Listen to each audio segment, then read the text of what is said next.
I am finally in my soft girl era. After years and years of playing games, numbing my pain, and trying to hide my heart, I have finally landed in a healthy, safe relationship, and I get to show up in my feminine in life on all levels. Welcome. Welcome to Women Igniting Their Wildfire podcast, where we dive into inner child healing, shadow work, and spiritual connection to make life sacred again. I'm calling in the spiritual warriors ready to up-level. We are the cycle breakers, the way makers, the ones here to blaze our own path forward. I am your host, Chelsey Wildfire, women's soul guide, shadow alchemist, and fire starter, here to let you up. Now let's get started. After years of abuse and numbing the pain, partying and drinking too much, of playing games with the guys so I didn't get hurt first, I finally landed in my feminine energy and get to stay here in my soft girl era. In the world we live in, we are shown how to be in our masculine energy. This is the energy of penetration, of go, go, go, of productivity, of get stuff done. And that's all we're shown is to hide your feelings, stuff it down, don't be a baby, quit your crying, stop showing so many emotions, be productive. What can you do for me? How can you join the rat race and be running and produce 100% of the time? As women, we are not made for that. We aren't made to keep going all the time. Our feminine energy needs to be able to rest. We need to be safe and anchored so we can flow and play and have our fun too. But there has to be a balance. There's no good or bad here. I'm not saying that one is better than the other, but we have to be able to feel into and use both. The feminine energy is about resting, receiving, being magnetic, where I can attract things to me instead of always having to go out and do. That's the masculine energy. Being able to know what is what, being able to tune into each energy and use it to your advantage when you can, will help you through life, through relationship, and your business. It is so important that we all take time to nourish our soul, that we get to dance and play and have fun and fill up that feminine energy so that we can be creative and playful and happy and joyous. But we also need to make sure we're not doing that too much. There has to be that balance of, all right, I have to have the discipline. I have to get up. I have to do the things. I do have to go out and take action to create the life that I want to do and have.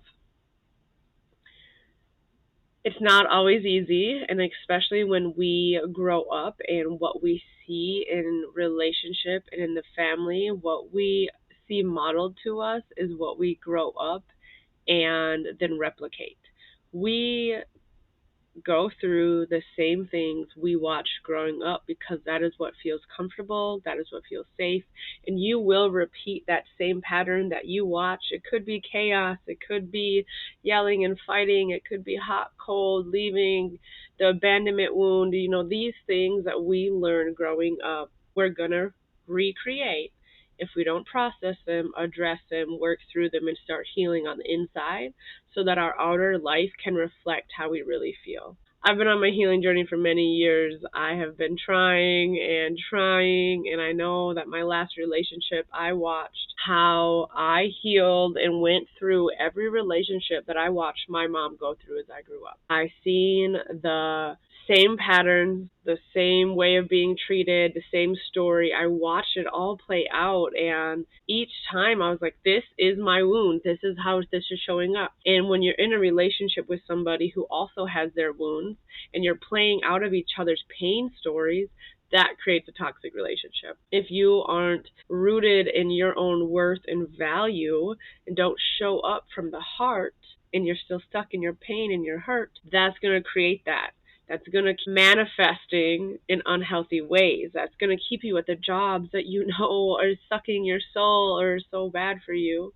It's going to keep you in those places that you know you don't belong anymore, but it's safe, it's comfortable, you're used to it, so you keep doing it. I found so many levels to healing that I had to keep going through.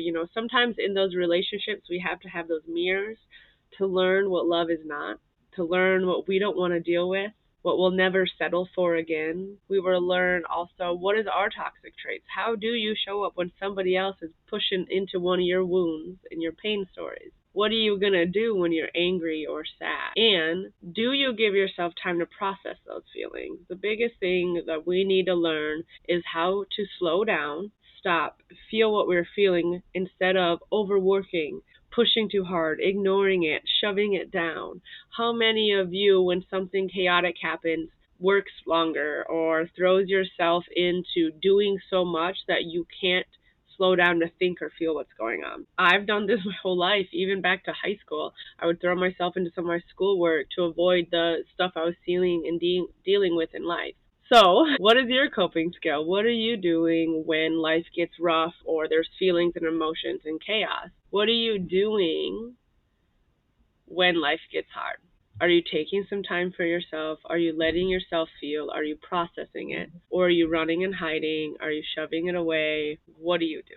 The next thing I want to jump into is, have you addressed your inner child? Have you met her? Have you worked with her? Have you done any therapy, any coaching? Have you done any sort of healing with somebody else who pushes you, holds you accountable, asks you the hard questions, makes you reflect? Do you look at yourself and ask, like, okay, how am I creating this? How am I making this happen more in my life? Now, I'm not victim blaming here. I'm not saying everything is your fault. And I am saying you have responsibility too. There is two sides to that. We all have our own responsibility of, yeah, maybe we did grow up a certain way or we do react a certain way.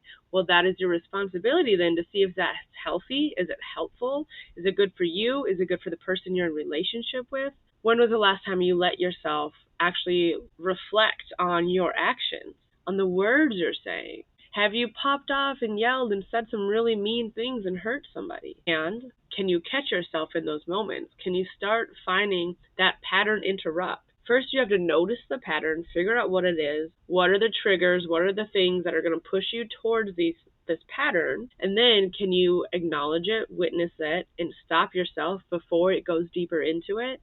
I am a fiery Aries. When there is a conflict and things are heated, I know that I need to step away, take a breath, ground my energy, and breathe and get out of the situation for a little bit. Otherwise, my fire is going to come out and I'm going to say some things that I should not say that I will probably regret later. I haven't done that in a long time and I'm very grateful, but when someone pushes and pushes and pushes, it's going to pop open, right? So I have that awareness with myself that, hey, I need a moment. I know how I can be when I'm heated. I need to take a moment and maybe I need to go take a bath or go be in a lake. Water helps me a lot, or just be outside in nature. I know that when I started this new relationship I was in, I had to communicate that. Like, look, if we are getting into a heated conversation and we are hurting each other, we need to take a break.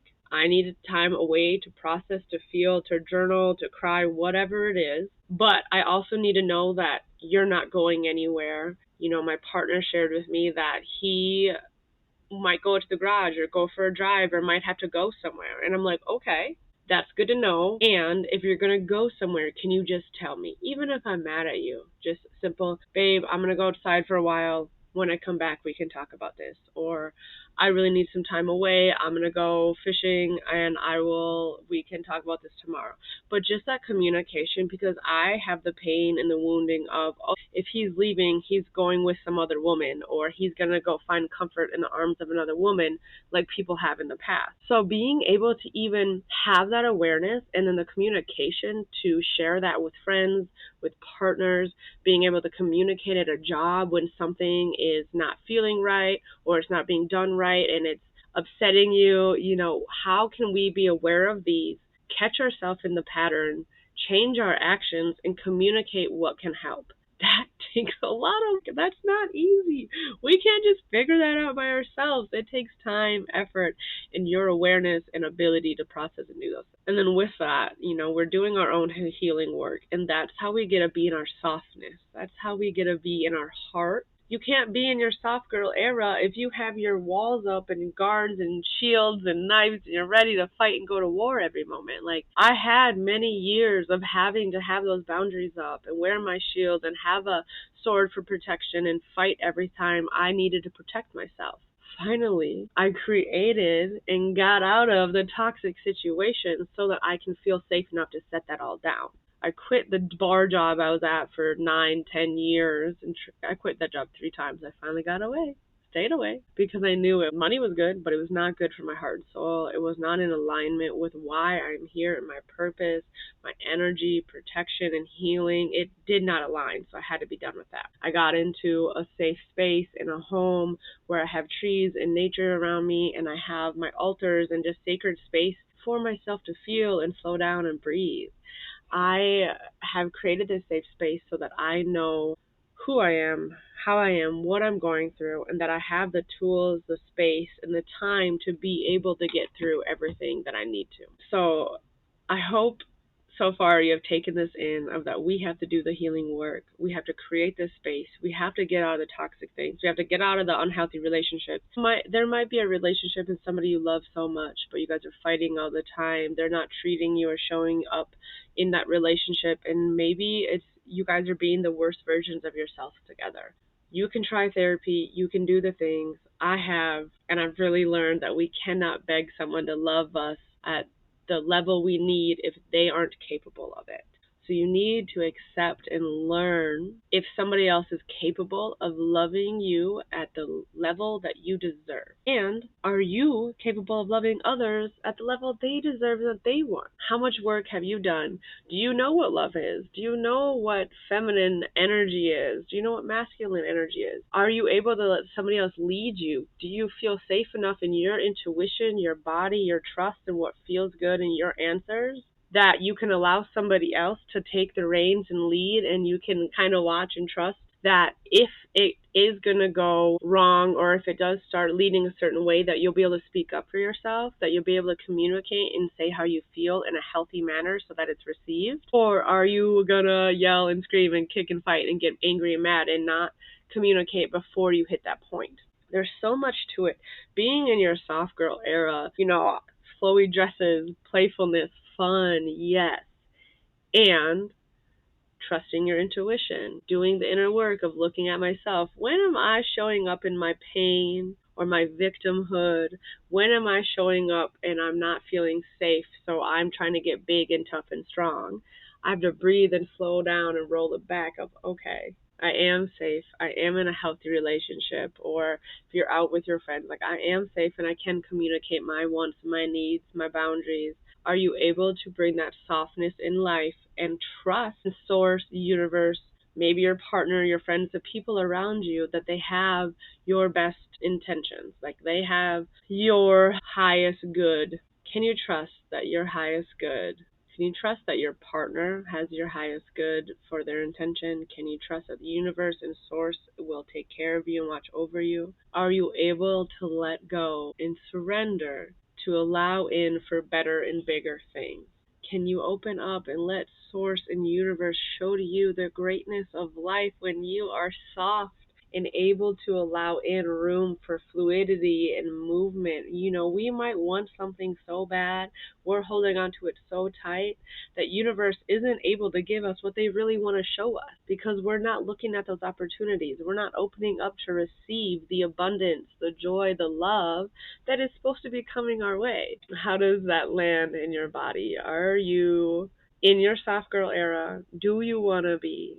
Are you willing and open to do the work so that you can settle into the safety of your own body, your intuition, and your feminine energy? It took some time and some effort. I've been a feminine embodiment coach for 5 years now. And I would say the last 2 is when I've gotten to deepen my femininity even more and really anchor into this soft girl era. I had so much time in that warrior energy and that masculine protector, go, go, go, do all the things. And finally, I feel like I'm able to keep it all down. I don't have to hold on to the sword and the shield, that I finally get a flow with life and co-creating, and the joy of life now, the safety, the love, the abundance, and just all the unconditional support that I have now, because I'm able to ask for help. I'm able to appreciate and tell people how grateful I am for how they're supporting me, sharing how I need to be supported, being able to communicate my wants and needs while also asking what somebody else wants and needs so it can be reciprocal. The softness and the femininity can be fun and easy and flow until the shadow part comes out when we get hurt or walked over. So we still have to have the boundaries. We have to be able to communicate and know what our limits are. The inner work really starts with you, and it's possible, and we can do this. I'm going to finish up here soon. I hope this inspired you. I just want to say that all that I've shared with you, how I've gotten here, what I'm feeling and doing now, is because of the breaking the cycles work that I do, the ancestral unraveling, opening up to address your inner child, breaking the cycles that you learn from your childhood, from your family and your caretakers, and shifting into pleasure and receiving in your feminine energy is possible. I'd love to do some one-on-one work with you and drop you into your body, into safety, and help you find your own answers and your steps forward. This is a co-creative coaching container with me that is the juice of my work. It's why I'm here. It's how I'm showing up to provide other women with that safety net, to be heard, to be seen, to be felt, so that you know it is possible. You can be in your soft girl era too. You can embrace your feminine energy and learn the difference and go back and forth between the feminine and masculine. Have that balance. We need both sides. We need to be able to intertwine both. And to do that, we need to dig in and find the support and the safety within ourselves and our community, and have that one-on-one support too.